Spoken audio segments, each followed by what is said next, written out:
Bismillah, alhamdulillah wassalatu wassalamu ala rasulillah wa ala alihi wa ashabihi wa mawalah, amma ba'd.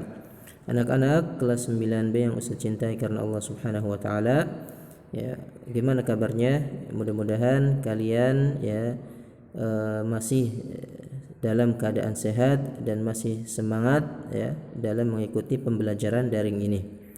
Tapi anak-anak, pada kesempatan kali ini kita akan kembali belajar ya dalam pelajaran akidah akhlak, di mana kita masih melanjutkan bab sebelumnya ya. Bab yang pertama di semester yang kedua ini yaitu tentang iman kepada qada dan qadar. Ya, buka halaman 65 ya. 65. Nah, pada kesempatan kali ini kita akan belajar tentang tingkatan iman kepada qada dan qadar ya. Tingkatan iman kepada qada dan qadar di sini ya. Karena seseorang muslim atau seorang mukmin ya, apabila dia mengaku beriman kepada qada dan qadar, maka harus ada 4 tingkatan tersebut di dalam dirinya. Apa saja tingkatan tersebut? Ya, tingkatan yang pertama adalah al-ilmu. Ya, tingkatan yang pertama adalah al-ilmu. Apa itu al-ilmu? Al-ilmu adalah pengetahuan. Maksudnya gimana? Maksudnya adalah seseorang ya, yang mengaku beriman kepada qada dan qadar, maka dia harus mengimani dan meyakini bahwa Allah Subhanahu wa taala ya telah mengetahui segala sesuatu ya. Telah mengetahui semuanya, yang kecil ataupun yang besar, yang tersembunyi ataupun yang nampak ya. Allah mengetahui apa yang ada di langit, apa yang ada di bumi ya. Dan di antara keduanya Allah Subhanahu wa taala mengetahui itu semua ya. Jadi maksud al-ilmu di sini adalah meyakini atau mengimani ya bahwa Allah mengetahui segala sesuatu, semuanya Allah tahu. Bahkan ikan-ikan yang bercanda di lautan pun Allah mengetahuinya. Ya, bahkan daun yang jatuh pun dari pohonnya Allah tahu ya. Sebagaimana Allah Subhanahu wa taala berfirman di dalam surat At-Talaq, Allah berfirman, Allahul ladzi khalaqa sab'a samawati wa minal ardi mithlahun yatanazzalul amru bainahun lita'lamu anna Allaha 'ala kulli syai'in qadir wa anna Allaha qad ahata bikulli syai'in 'ilma. Sesungguhnya Allah Subhanahu wa taala menciptakan 7 langit ya, dari penciptaannya ya, sama seperti halnya juga dengan bumi ya. Allah menciptakan langit dan bumi dengan 7 lapisan ya. Yang mana perintah tersebut berlaku kepadanya agar kamu mengetahui bahwa Allah Maha Kuasa dan ya, Allah Maha Kuasa atas segala sesuatu, dan ilmu Allah benar-benar meliputi segala sesuatu. Ya, ilmu Allah di sini maksudnya apa? Ilmu di sini maksudnya adalah pengetahuan. Ya. Jadi ilmu Allah itu ada di semua tempat ya. Di semua tempat ya. Jadi pengetahuannya itu Allah mengetahui segala sesuatu semuanya ya. Tidak ada satupun ya, makhluk ya, di bumi ini yang luput dari pengawasan Allah Subhanahu wa taala. Ya, semuanya Allah ketahui. Ya, semuanya Allah ketahui. Ini yang pertama. Yang kedua ya, adalah al-kitabah. Ya. Al-kitabah. Jadi kita harus mengetahui meyakini tingkatan yang kedua yaitu al-kitabah. Apa itu al-kitabah? Al-kitabah adalah penulisan. Maksudnya gimana? Ya, maksudnya kita mengimani dan meyakini bahwa Allah telah ya, mencatatkan atau menuliskan ya takdir-takdir seluruh hambanya di dalam Lauhul Mahfuz ya. Jadi semua takdir ya dari makhluk-makhluknya itu sudah tercatat ya, dicatat oleh Allah dalam Lauhul Mahfuz ya. Sebagaimana ya, Allah Subhanahu wa taala berfirman, alam ta'lam anna Allah ya'lamu ma fis samawati wal ardi inna dzalika fi kitab inna dzalika 'ala Allah yasir. Apakah engkau tahu bahwa Allah mengetahui apa yang ada di langit dan di bumi? Ya, sungguh yang demikian itu sudah terdapat ya dalam kitab Lauhul Mahfuz ya. Sudah tersimpan di Lauhul Mahfuz, dan sesungguhnya yang demikian itu amat mudah bagi Allah Subhanahu wa taala. Ya. Jadi seluruh takdir kita ya sudah tercatat di Lauhul Mahfuz. Bahkan takdir kita ya Allah Subhanahu wa taala menulis takdir-takdir hambanya itu 50.000 tahun sebelum diciptakannya langit dan bumi. Sebagaimana Nabi sallallahu alaihi wasallam menjelaskan ya, di sini kalian bisa lihat ya. Kataballahu maqadira khalaiqi qabla an yakhluqa as-samawati wal arda bi 50,000 sanah.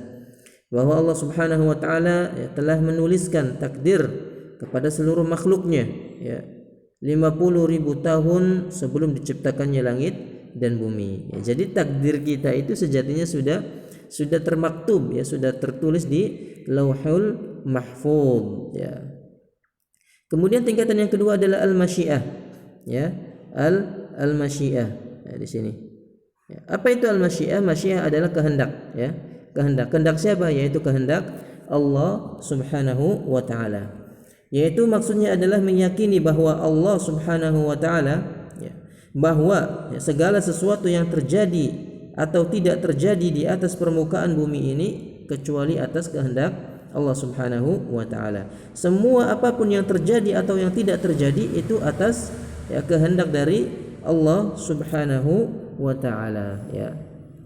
Adanya gempa atau adanya tsunami, atau tidak adanya gempa dan tsunami itu semua atas kehendak Allah Subhanahu wa taala.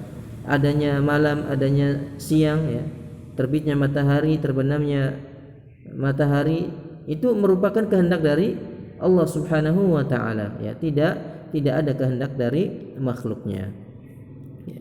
Makanya Allah Subhanahu wa taala berfirman, liman syaa minkum an yastaqim, wa ma tasyauna illa ay yasha Allahu rabbul alamin. Yaitu bagi siapa di antara kamu yang menghendaki menempuh jalan yang lurus, ya, dan kamu tidak dapat mengkehendaki, ya, menempuh jalan itu kecuali apabila atas kehendak Allah Subhanahu wa taala, ya, kehendak Allah Subhanahu wa taala. Ya, jadi, ya, takdir, ya, entah itu sakit, ya, kita ditakdirkan sakit atau tidak, itu tentunya atas kehendak Allah Subhanahu wa taala. Taib. Ustadz, berarti, ya, kita jadi orang kaya, ya, atau orang miskin, kita jadi orang baik atau orang buruk itu sudah ditakdirkan oleh Allah Subhanahu wa taala? Jawabannya na'am, sudah ditakdirkan, ya. Kita jadi orang baik atau orang buruk, ya, kita jadi orang kaya atau orang miskin, ya, itu sudah ditakdirkan oleh Allah Subhanahu wa taala. Tetapi bukan berarti ketika Allah Subhanahu wa taala telah menetapkan takdir tersebut terus kita berpangku tangan, ya. Kita tidak ada usaha, tidak demikian, ya. Karena dijelaskan di dalam ayat lain, innallaha la yughayyiru ma biqaumin hatta yughayyiru ma bi anfusihim. Sesungguhnya Allah tidak akan merubah suatu kaum sampai kaum tersebutlah yang merubah nasibnya sendiri, ya. Artinya Allah Subhanahu wa taala di dalam ayat ini memerintahkan untuk kita agar berusaha, tidak putus asa, tidak berpangku tangan, ya.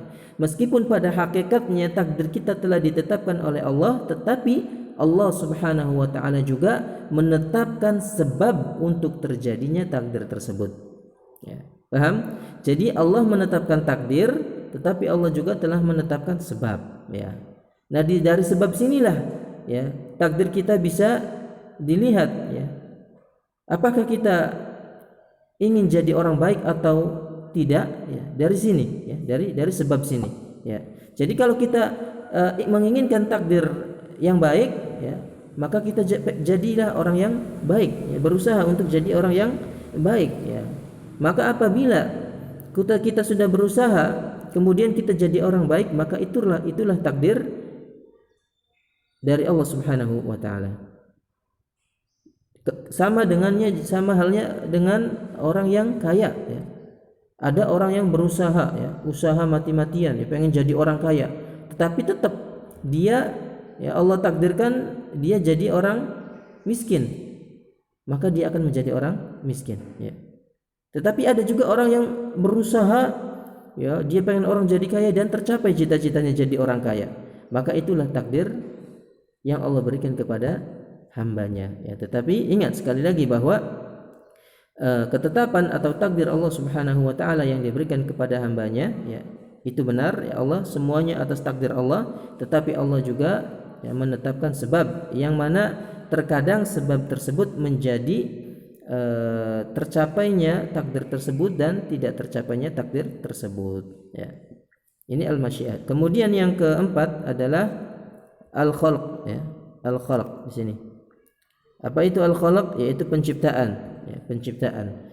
Yaitu kita mengimani bahwa Allah Subhanahu wa taala Maha Pencipta segala sesuatu yang ada di langit dan apa yang ada di bumi. Maka setiap muslim wajib mengetahui dan meyakini bahwa apa yang terjadi di alam ini merupakan hasil perbuatan Allah Subhanahu wa taala, ya. Adanya langit, ya, adanya bumi, adanya matahari, adanya tumbuhan, ini merupakan, ya, ciptaan Allah Subhanahu wa taala. Allah berfirman, Allahu khaliqu kulli syai' wa huwa ala kulli syai'in wakil. Ya, Allah itu pencipta segala sesuatu dan Maha pemelihara atas segala sesuatu. Wallahu khalaqakum wa ma ta'malun. Ya, padahal Allah lah yang menciptakan kamu dan apa yang kamu perbuat itu, ya. Taib, inilah keempat tingkatan, ya, yang mana apabila kita hadirkan, kita terapkan di dalam diri kita, maka kita akan sempurna iman kita kepada takdir Allah Subhanahu wa taala. Jadi sekali lagi, ya, bahwa Allah Subhanahu wa taala telah menetapkan takdir kepada seluruh hamba-hambanya, tetapi ingat, Allah juga menetapkan sebab, ya, yang terkadang sebab tersebut menjadi wasilah perantara, ya, tercapainya takdir tersebut, ya. Kemudian, ya, apa sikap orang yang ketika diberikan atau diuji dengan takdir yang kurang baik, ya, yang tidak baik menurut manusia, ya. Maka sikap yang terbaik ketika kita diuji adalah ikhlas, ridho, dan menerima akan takdir tersebut, ya, dan menetapkan bahwa meyakini ujian tersebut adalah datangnya dari Allah Subhanahu wa taala. Kadang, ya, bisa jadi dengan ujian tersebut, ya, bisa menghapuskan dosa-dosa yang pernah kita lakukan kepada Allah Subhanahu wa taala.